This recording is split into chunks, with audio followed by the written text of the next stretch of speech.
Today we have the tale of a tractor that divides purists. We have the tale of a company that would be destroyed by its #1 customer. And we have the tale all about a tractor that John Deere couldn't build. Today we have the WA-14 and the WA-17 Wagner story.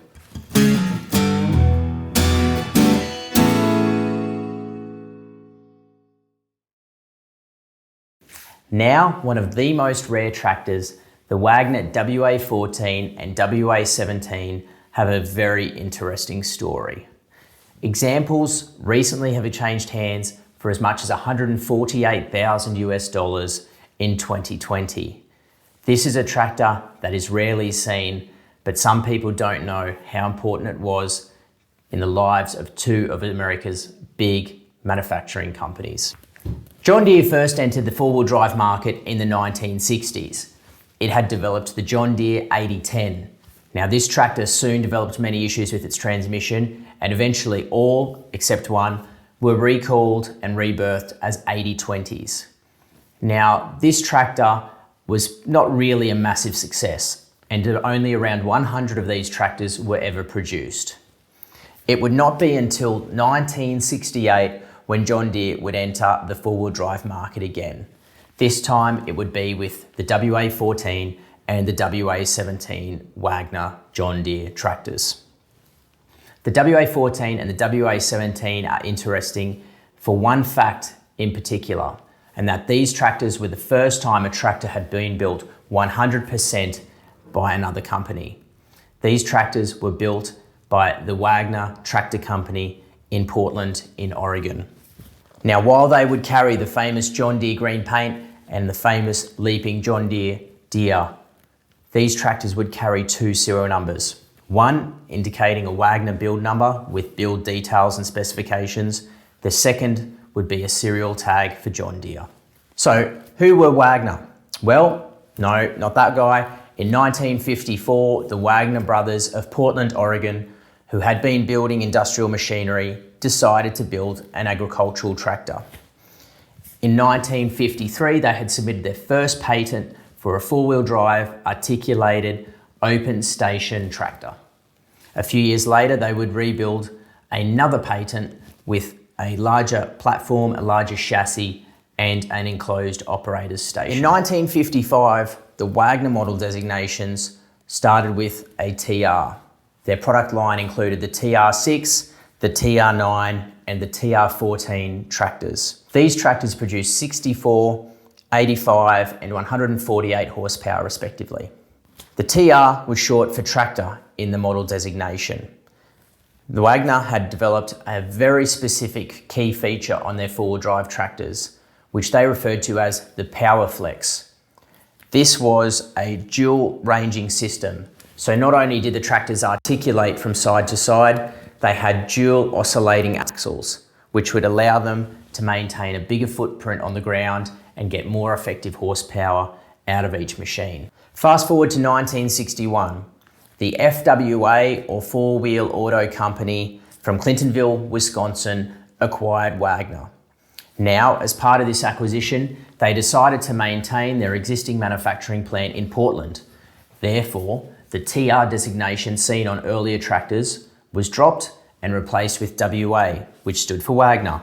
This indicated that the tractors were made in the old Wagner production facility. So, how did the WA-14 and WA-17 become John Deere tractors?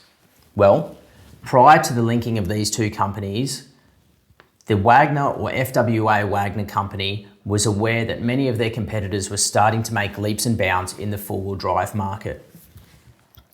They knew that they had the head start, as they had been developing the four-wheel drive articulated technology for some years prior. However, their competitors also knew this.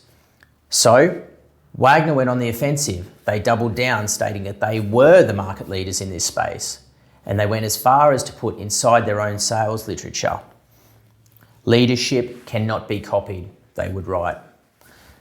They had the 5-year head start. Everybody knew it, and importantly, so did John Deere, and they had been watching.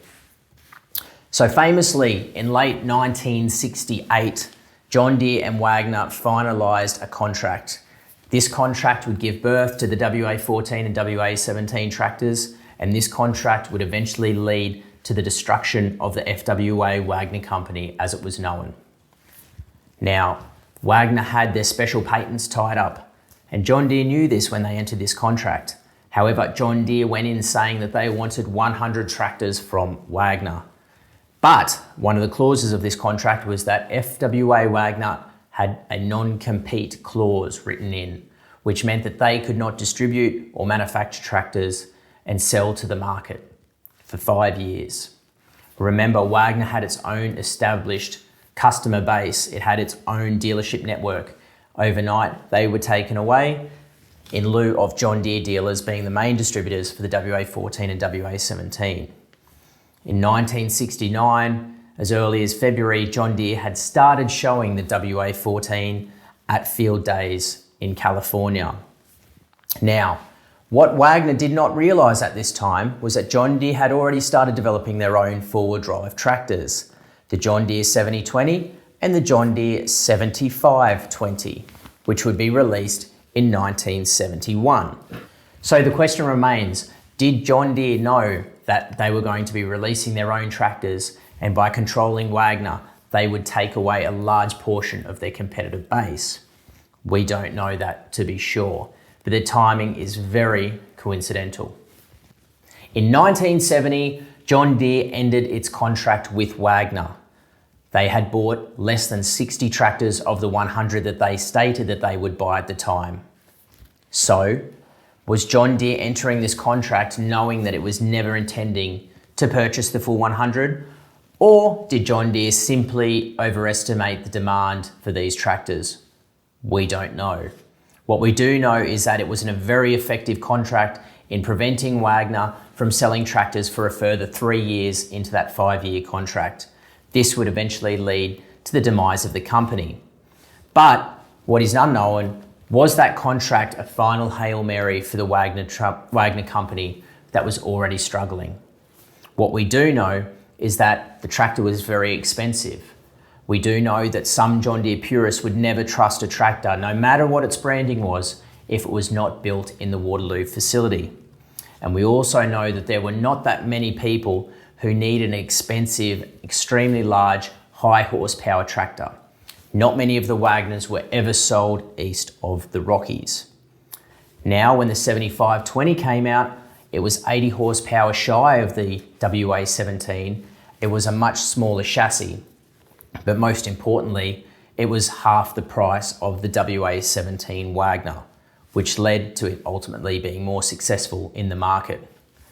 So at the end of the day, John Deere got what it wanted. It had an effective and saleable four-wheel drive tractor in the United States market. Wagner no longer existed. But let's go back and think, what happened to all the Wagner dealers that lost their distribution when John Deere decided to buy the Wagner name? Well, they couldn't just sit around. They had established customers. They had people in the Northwest, especially, that had a need for big horsepower tractors. So let's go to a town, Harvey, Montana, where a well-known Wagner dealer decided to take matters into his own hands. And out of the dust of the Wagner destruction would come a new brand. This brand would be a cult icon in the big horsepower American tractor manufacturers for many years to come. Of course, I'm talking about Big Bud, but that is a story for another day. Thank you for watching. If you've liked this tale, please feel free to like and subscribe, and leave any comments below about any other stories you'd like to hear in the future. We've got a few good ones lined up. Thank you.